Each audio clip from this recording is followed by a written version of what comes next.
Okay.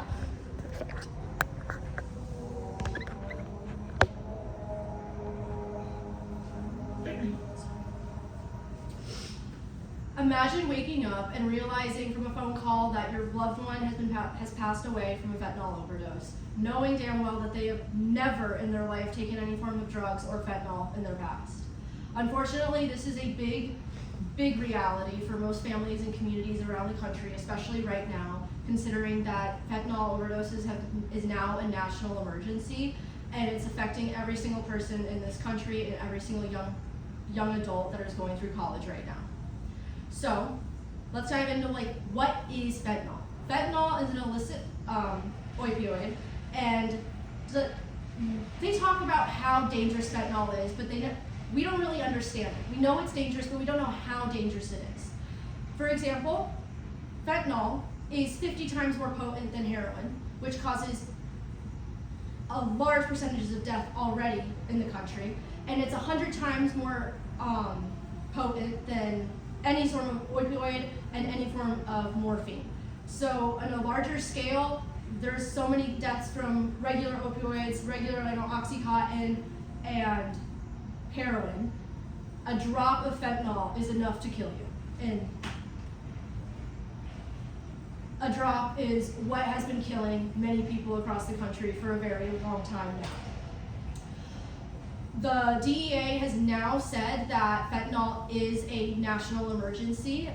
In the past 5 years, it has skyrocketed, or fentanyl overdoses have skyrocketed to 279%, making it the most dangerous and lethal calculation of any form of drug overdose or drug problem that we've ever had in this entire country.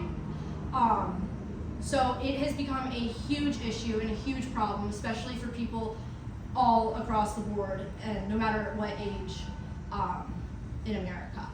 So right now, I think that what we need to focus on is a couple of different things. How is fentanyl getting into the country? Well, it's coming from our borders, and it's a subject that's been talked about often, that we need more control over our borders, we need more security, because that's where it's coming from. It's most of the fentanyl is either coming from China, that's a very small amount, but most of it is coming from Mexico, from illegal drug like cartels and gang operations.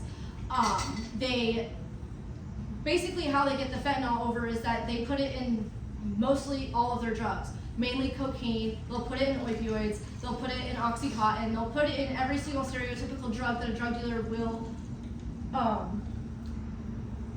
use or sell, and that's how it's become a huge problem. That's how it's getting into the United States. Now, it's a conversation that, again, has been overtold, that we need more security in the borders, but I think that we need to take it a step up and not just blame it on, the lack of security that we have on our borders, but more so the lack of regulation that we have in our borders and the lack of regulation that we have surrounding drugs.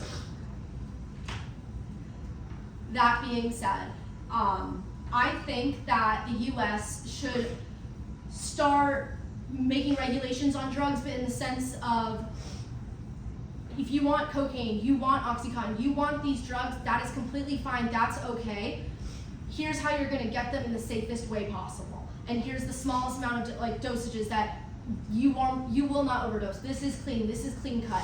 It's not the usual, I haven't heard the standpoint of we should just make it legal so we don't have people coming or having that stuff come across the border and it's tainted with fentanyl. But I think it's an idea that people should explore and the government should explore, because the reason that it's across the border in general, the reason that the cartel and these gangs, they have so much power and they have so much influence and they have so much ability to do it, is because it is illegal. And when something is illegal and there is a need, or there is there's always going to be a buyer, there needs to be a seller. And if it's illegal, that makes the selling portion, it's very small. There's only so many people that can have it, which means it's supply and demand, and when there's a demand this high, the supply can get crappy, and when there's the sellers and the manufacturers who are, it's not like there's doctors and pharmacists that are making it. It is illegal gang members who are putting the most deadly drug you could possibly imagine in your everyday drugs that you will see in the United States. And not to, romanticize drug addiction or romanticize drug use, but it's gonna happen, it's a thing. I don't think you can stop drug use, so you might as well adhere to the problem and make it safer rather than just try to cut it off in general, because guess what? The same thing is just gonna keep happening with gangs and drug dealers, and the problem's just never gonna get better. I think there needs to be a change when it comes to schools and when it comes to communities, because yes, this is talked about. Yes, we all hear it all the time that, oh yeah, well you hear parents, back in our day it wasn't like that, because it wasn't. They had the cleaner stuff. They had when it comes to pot, marijuana, cocaine, OxyContin, all of these, opioids and drugs, they had the cleaner stuff because there wasn't really regulation on it. There wasn't really a care, nor, highly, highly illegal. And now, this is a problem. And I think that it should be more well-streamed, because the fact of the matter is that we are all young. We are in college. I'm talking to, 3 college students right now, and I'm one myself. And my time here at school, I already know 5 people that have passed away from accidental fentanyl overdoses. Do they take fentanyl? Do they take drugs on the regular? No. But it is something to think about and to understand that, experimentation with drugs is going to happen. It's going to happen to young children. Not children, but it's going to happen to young kids that are in college. It's going to happen to young adults in their mid-20s and 30s. It's going to happen. And we're not necessarily, have proper education on the fact of most of the stuff is laced. And we don't know the proper procedures of what happens when it is. You kind of just freak out and think, my friend is dying. So I think that one thing that should be promoted and talked about, not just, the regular, bless you, not just the regular, safety when it comes to drugs, but we need to have a plan. We need to be able to, have access to Narcan, which Narcan is an opioid reversal. So if, let's say your friend, had some bad stuff, is dying, basically. You have a small window, you inject them, it will reverse the effects of opioids and can potentially save their life. Now, this isn't something that I have even come across until I was doing my research for this speech, which, shows that that's not talked about enough. I'm a junior in college and I didn't even know that existed. I didn't even know that was a thing. So I think it should be promoted more and highly accessible. I think fentanyl testing strips should be promoted and more highly accessible. Considering if you're in college, you should have them. You should test everything. Even, I'm not going to sit here and say college students shouldn't do drugs.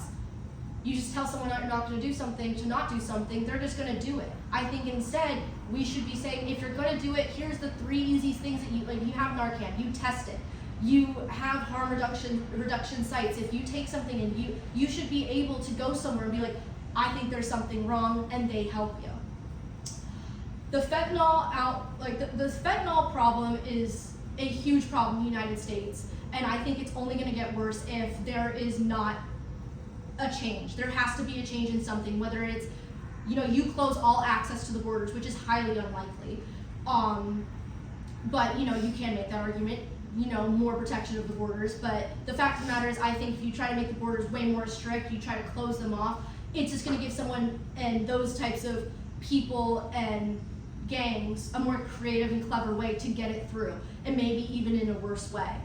I think that we should have way more proper education on fentanyl and what's in it and where's it, and how to go across it if you are, unfortunately you do overdose, and that there's not many options except, Narcan and other things, but it's become way too close of a thing to me and to my friends and to my community, and I know that I am not the first person to experience this, especially a college student. This is an epidemic that is happening all across the country.